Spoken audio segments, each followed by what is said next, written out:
Olá pessoal, muito bem-vindos ao nosso canal do YouTube. Para você que faz parte já da nossa comunidade, você já sabe que todas as segundas-feiras e quartas-feiras nós sempre colocamos uma mensagem nova aqui no nosso canal. Quarta-feira a gente coloca uma série especial, exclusiva aqui para o nosso canal, e nas segundas-feiras nós colocamos as mensagens que são ministradas na nossa igreja local, na sede da Igreja Fonte da Vida, em Goiânia. Hoje é segunda-feira e eu tenho a certeza que essa mensagem vai falar muito ao seu coração. Mas antes eu quero te pedir para curtir esse vídeo, se inscrever no canal se você ainda não fez. Isso vai ajudar o algoritmo do YouTube a entregar esse vídeo para ainda mais pessoas e fazer também a sua parte de compartilhar nos grupos de WhatsApp, nas suas redes sociais, para que ainda mais pessoas sejam alcançadas e abençoadas em nome de Jesus. Abre o seu coração, porque Deus vai falar com você. Abre tua Bíblia comigo no livro de Lucas, no capítulo 15, Lucas 15, a partir do verso 11.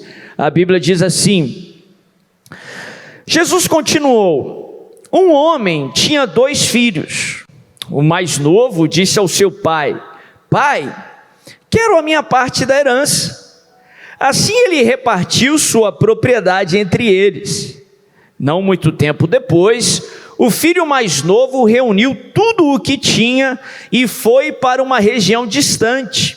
E lá desperdiçou os seus bens vivendo irresponsavelmente. Depois de ter gasto tudo, houve uma grande fome em toda aquela região e ele começou a passar necessidade. Por isso, foi empregar-se com um dos cidadãos daquela região, que o mandou para o seu campo a fim de cuidar de porcos. Ele desejava encher o estômago com as vagens de alfarrobeira que os porcos comiam, mas ninguém lhe dava nada. Caindo em si, ele disse: quantos empregados de meu pai têm comida de sobra, e eu aqui morrendo de fome? Eu me porei a caminho e voltarei para o meu pai, e lhe direi: Pai, pequei contra o céu e contra ti, não sou digno de ser chamado teu filho, trata-me como um dos seus empregados. A seguir, levantou-se e foi para o seu pai.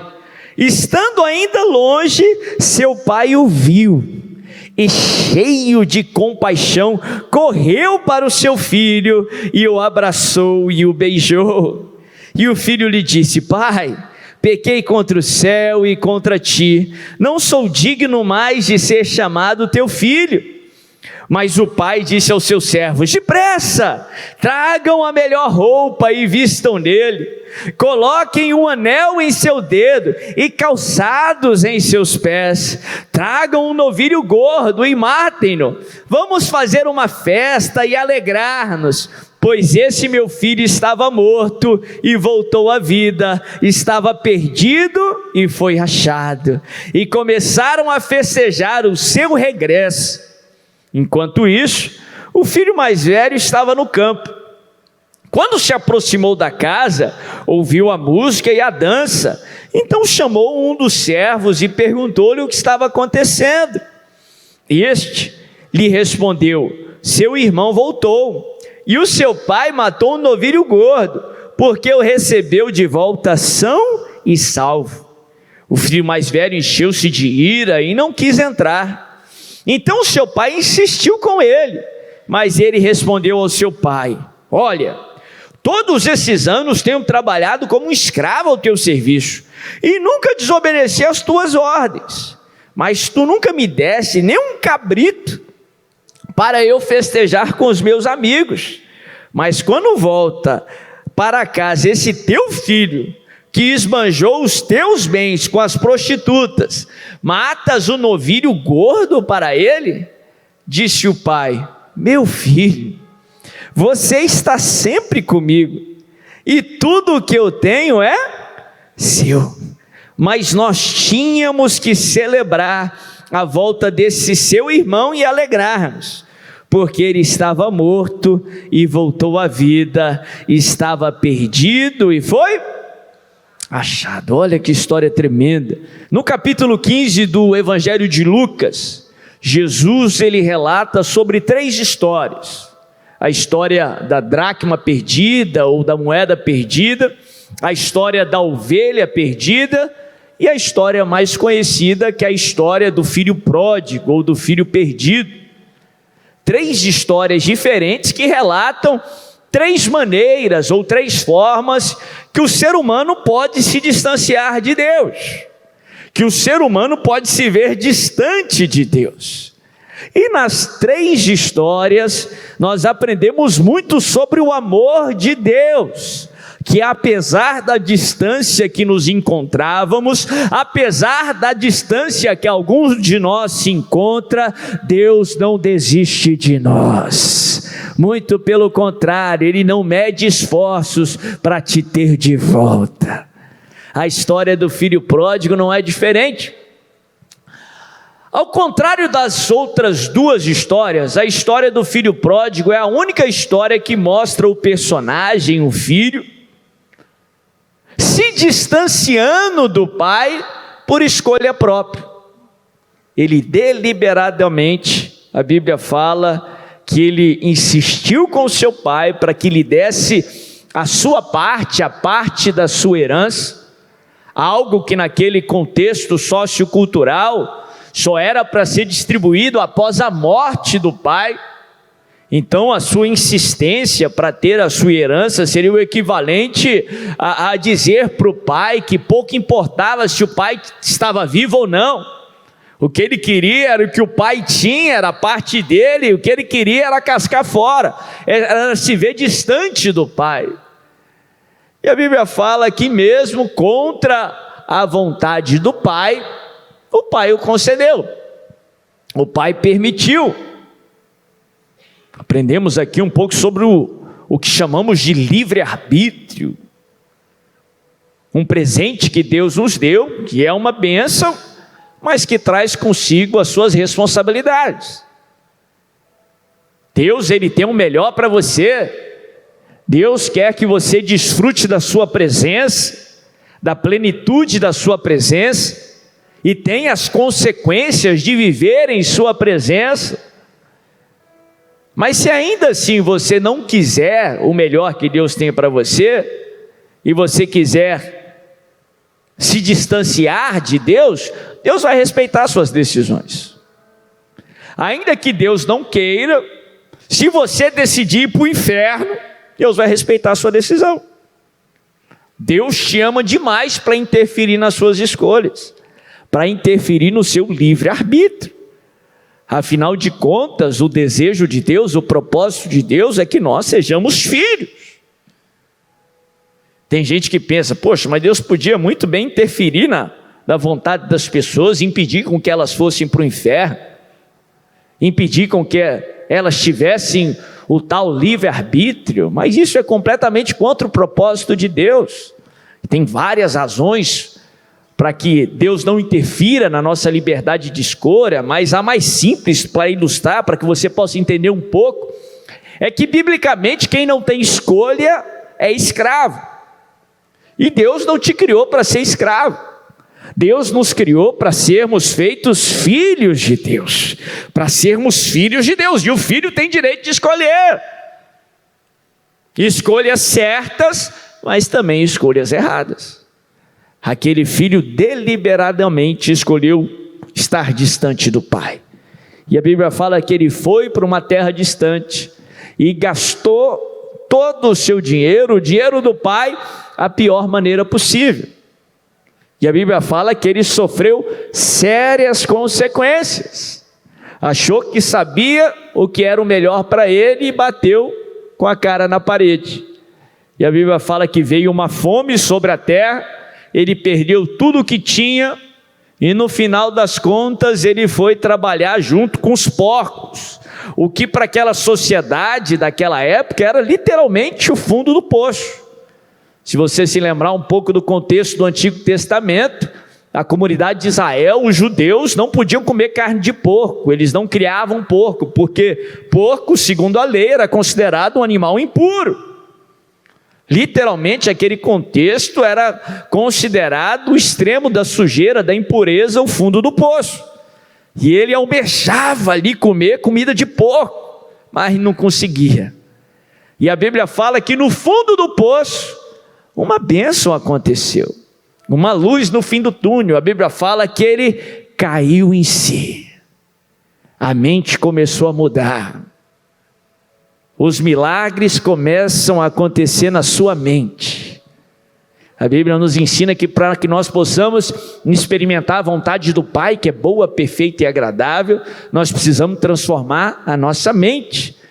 A situação começa a mudar, a situação começa a dar um 180 graus ali na vida daquele rapaz, daquele filho, quando ele cai em si, ele começa a se lembrar que na casa do pai, até o escravo, até as pessoas mais inferiores, até o funcionário, vive melhor do que aquele que está distante do pai.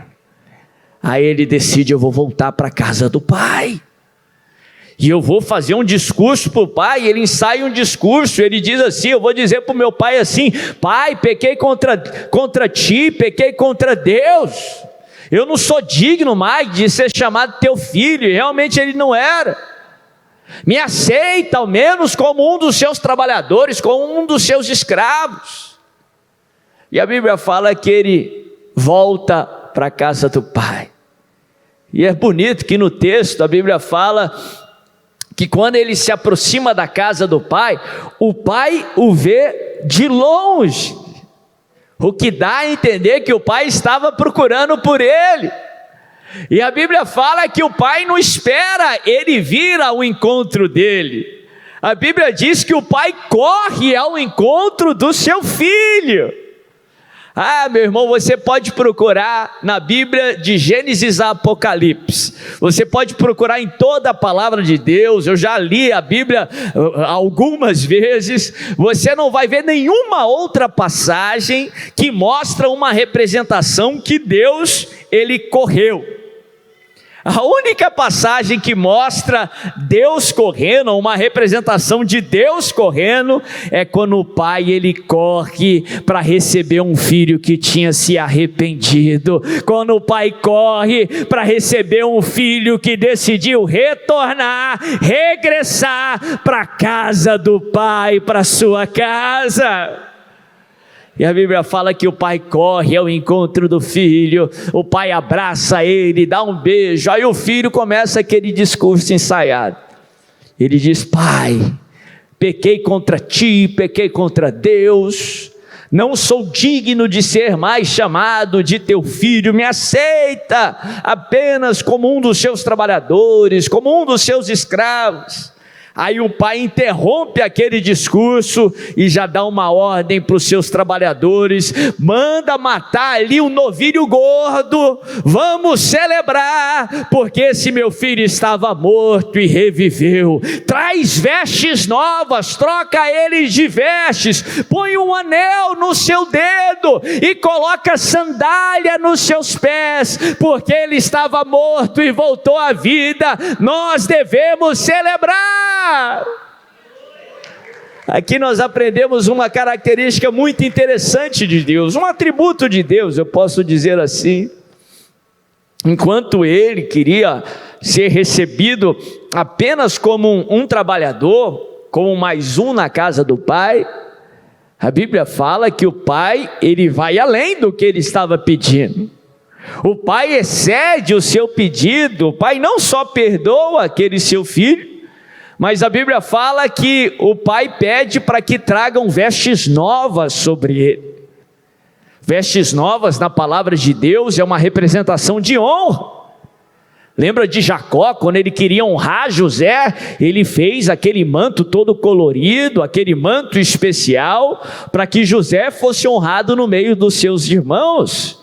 Enquanto o filho queria apenas ser perdoado e recebido ali como um servo, como um trabalhador, o pai fez mais do que ele estava pedindo. O pai não só o perdoou, mas o encheu de honra. A Bíblia fala que o pai pede para que coloque um anel no seu dedo. Anel representava autoridade, o pai estava restaurando a autoridade de filho sobre ele, diante dos outros funcionários da sua casa. O pai estava restaurando a autoridade sobre aquele menino, o pai estava dando autoridade, enquanto o filho queria ser ao menos recebido como um servo, o pai o amava tanto que fez mais do que ele estava pedindo, revestiu ele de honra e lhe restaurou a sua autoridade. A Bíblia fala que o pai pede para que sejam colocadas sandálias nos seus pés. Isso é significativo, porque ele pediu para que fosse recebido como um trabalhador. Na tradução mais próxima do original, a palavra certa seria escravo. Ele pediu para que fosse recebido como um dos escravos do seu pai. É interessante falar isso, porque escravo, naquele contexto sociocultural, andava descalço.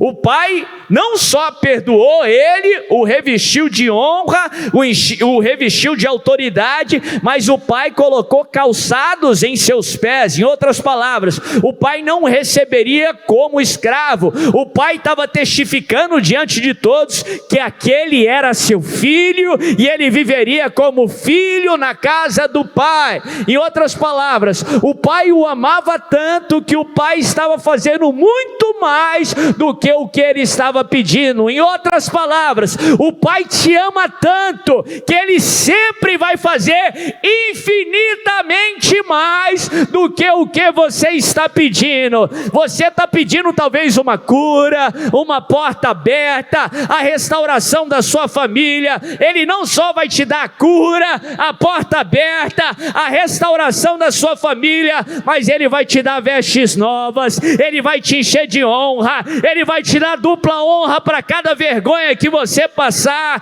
ele vai colocar anel no seu dedo, ele vai te dar autoridade no mundo espiritual, ele vai te dar autoridade diante dos homens, e ele vai colocar sandálias nos seus pés, ele vai mostrar para todo mundo que você é filho de Deus, adotado pelo Pai, filho do Rei, herdeiro da herança celestial. O pai te ama tanto que ele sempre excede as suas expectativas. O pai te ama tanto que ele sempre faz mais do que você está pedindo. Você está focado no perdão, você está focado no teu alvo, você está focado na tua resposta, mas o pai nos bastidores está fazendo infinitamente mais. Interessante que nessa história, a nossa tendência, quando nós falamos sobre o filho que se perdeu e o filho que ficou lá na casa, que ali daria uma outra mensagem, outro estudo sobre o filho que estava na casa, apesar de ter ficado na casa, o texto mostra que ele estava distante do pai, ou pelo menos não conhecia o pai o suficiente para saber que tudo que o pai tinha era dele. Ele se importava com todas as coisas e tudo aquilo que o filho mais novo agora estava desfrutando, mas ele não sabia que o maior tesouro, o maior valor ali na casa era o próprio pai, era a presença do próprio pai. A tendência quando nós pregamos sobre essa história, essa parábola, é as pessoas se associarem com um filho ou com o outro. Mas eu vejo essa parábola de outra forma. Você não é necessariamente como o filho mais velho que permaneceu na casa, ou como o filho mais novo que saiu da casa e depois voltou. Para mim esses dois filhos é uma representação nossa, minha e sua. Para mim esses dois filhos representam duas mentalidades, duas maneiras de pensar, que em diferentes ocasiões você já passou por elas. Muitas vezes nós pensamos que sabemos o que é melhor para nós, apesar da vontade do Pai. Nós insistimos na nossa própria vontade e muitas vezes Deus permite, e nós acabamos quebrando a cara. só para aí nos rendermos à perfeita vontade de Deus. E muitas vezes nós somos como o filho mais velho. Achamos que porque servimos ao Senhor merecemos mais do que os outros. Valorizamos mais as coisas do que a fonte das coisas, mais a bênção do que o abençoador, e acabamos desvalorizando o Pai, desvalorizando o amor do Pai. As duas mentalidades são reprováveis, e as duas mentalidades te afastam de Deus, te afastam do propósito de Deus.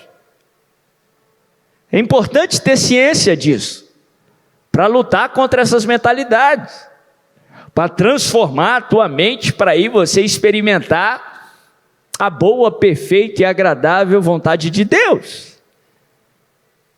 Mas a boa notícia da história é que para as duas mentalidades, para os dois filhos, o pai os amou, e o pai não desistiu de nenhum deles.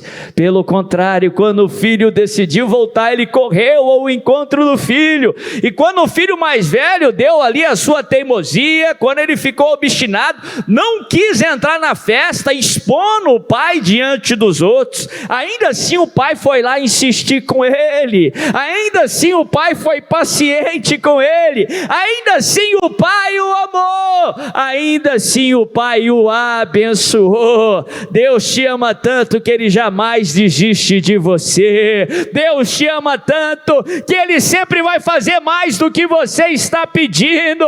Deus te ama tanto que ele quer sempre te receber como um filho amado. Amém?